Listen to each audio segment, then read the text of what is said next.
Hello, everybody. How you doing today? Hope you're having a good day, a blessed day. It's been kind of busy for me, so I haven't been on very much lately. But anyway, we're going to try and get this lesson in, and hopefully you can profit from it. And it's a lesson that really everybody needs to hear because we are going to make some very important applications. The title of the lesson is Missing. And it's such a common word in the world that we use today, but it's only used a couple times in the Bible.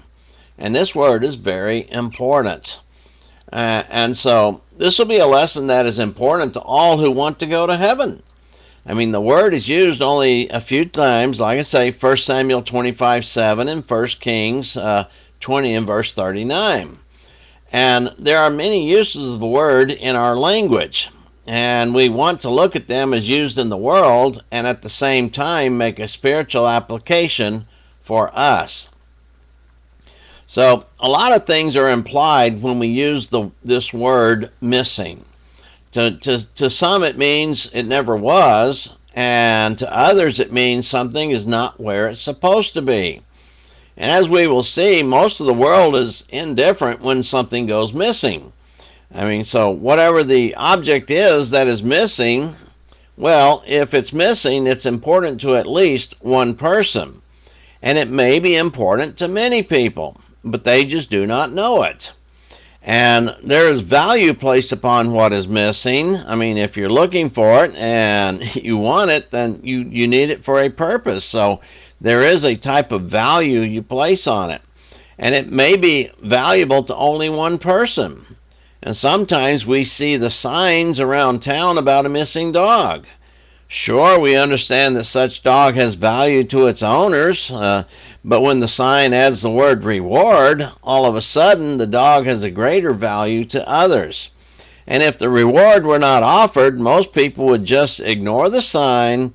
Even if they saw the dog, they would most likely not do a thing about it, not even call the people who were missing the dog. All right, sometimes we use the phrase, something is missing. I mean, and think about this. Have you ever stood over the stove and taste what you're cooking and realize something is missing? I mean, it's either a spice or something you left out, and you're trying to figure out what it is. And what you want is a unique and special blend of flavors that maybe reminds you of what Grandma fixed. And you try to figure out how to get the food taste just like Grandma's dish. And you may have followed the recipe that Grandma wrote down years ago. And the likely thing a person would do is to begin experimenting with different ingredients until they get it.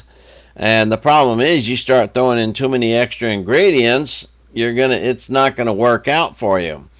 And so at least they try and get it close to the original. Or maybe you might get a family member, like a brother or sister. Hey, taste this. Tell me what's missing. And maybe they'll figure out and let you know. But anyway, you want to get their opinion. And so we think about it. When we say something is missing, it basically means the object we seek is not where it's supposed to be. I mean, when that happens, we make some assumptions. You know, if your car is missing, you assume someone stole it. And if your jewelry is missing, you assume someone broke into your house and took things. And you know, sometimes you may realize maybe someone did run in the house, but something might be missing, but I'm not sure exactly what's missing. Not until several months later when you're looking for that specific item, then you realize, oh, that's what they took. And so that's what happens. And when we say missing, we assume it is lost. And many people lose things when they move or change things around. You know, some people want to reorganize themselves, clean up the kitchen, change the kitchen around, then they can't find what they want all of a sudden, and they say it's missing. And we do this all the time, folks, and we just realize that. And so to turn this into spiritual application, we compare the various scenarios here and see there's some things that are missing. Now, when we think about it, God wrote down a specific formula or recipe many years ago. And we're talking about God's plan of salvation, at least for mankind. And over the years, people have tried to change the formula. And they added things, or they left things out. And they no longer have the original. And they're not sure how to get the original, and except the recipe is written down for us in the pages of the Bible. And if they would go back and follow the recipe, they would be on the right track. But alas, these days, many people choose to ignore the Bible. And so they still want to have that salvation that God offers, but they don't want to do it the way God said to do it.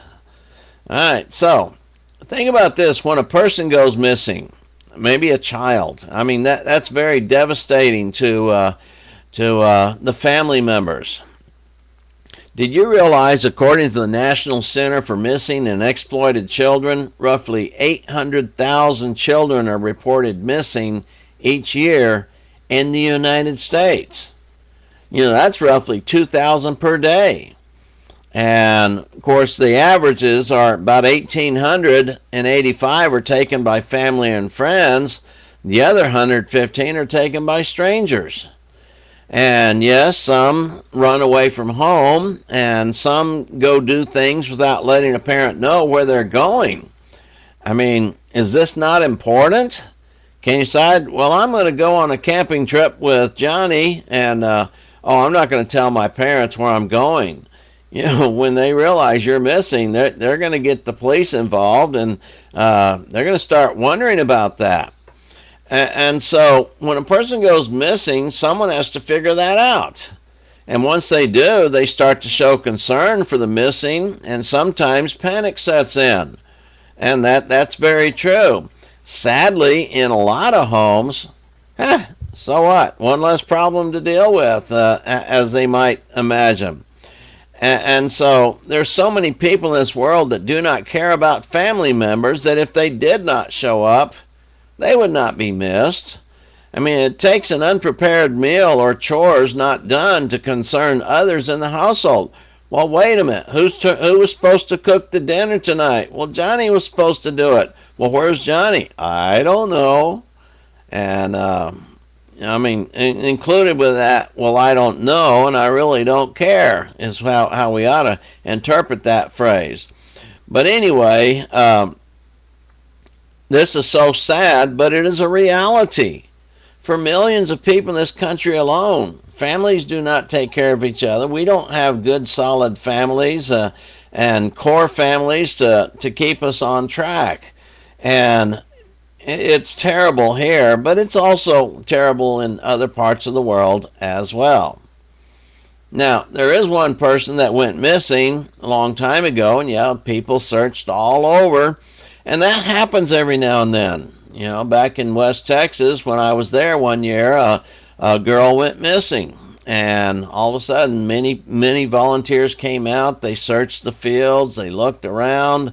And she was eventually found dead many miles away in another county. And so, I mean, that happens.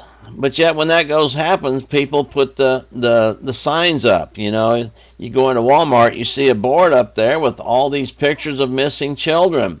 And sometimes they used to put the children's pictures on the milk cartons and talk about that.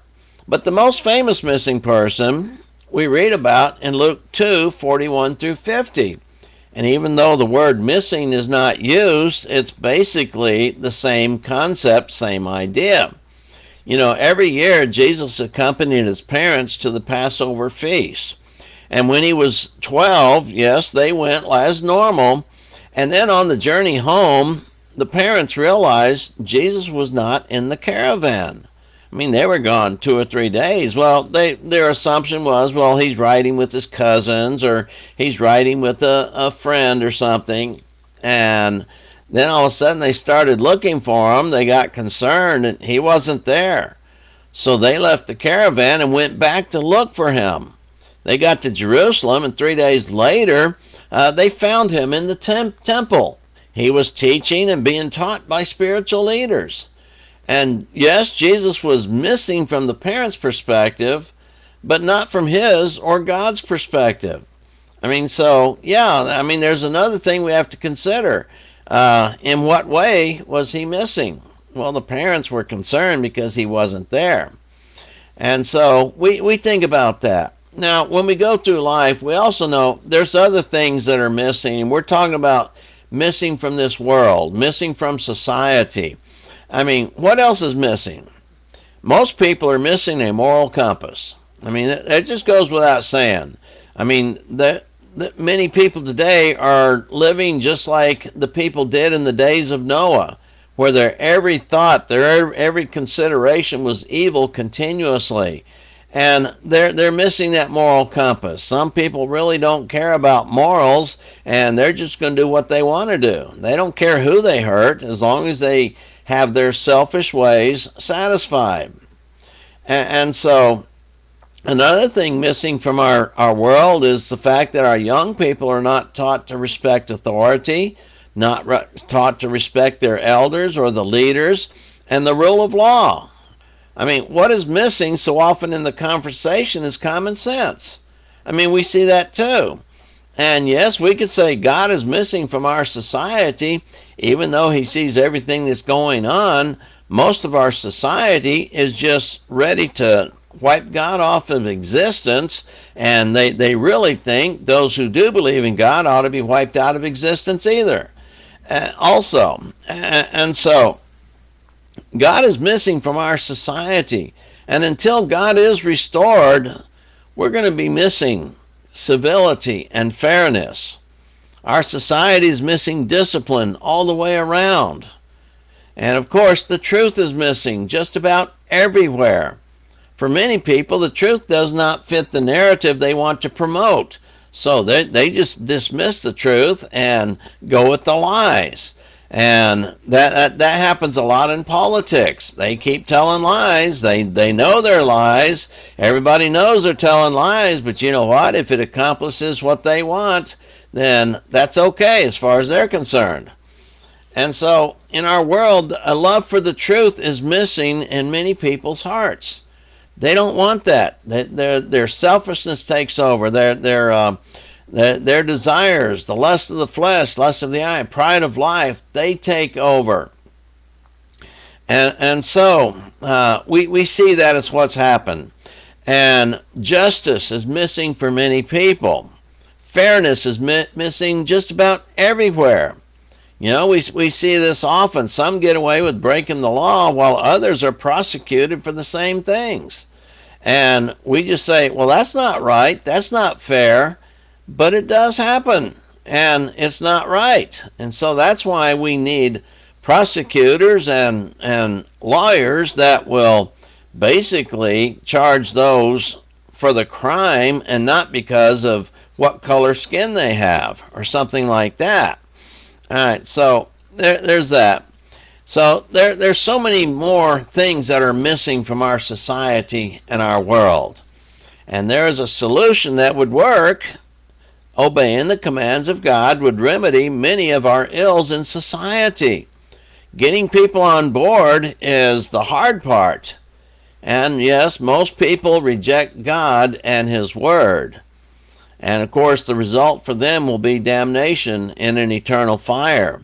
So do your part to ensure your place in heaven by following God's directions and obeying, keeping his commandments. I mean, that's what our duty is. So consider these thoughts, and Lord willing, we'll be back with another lesson. Bye-bye for now.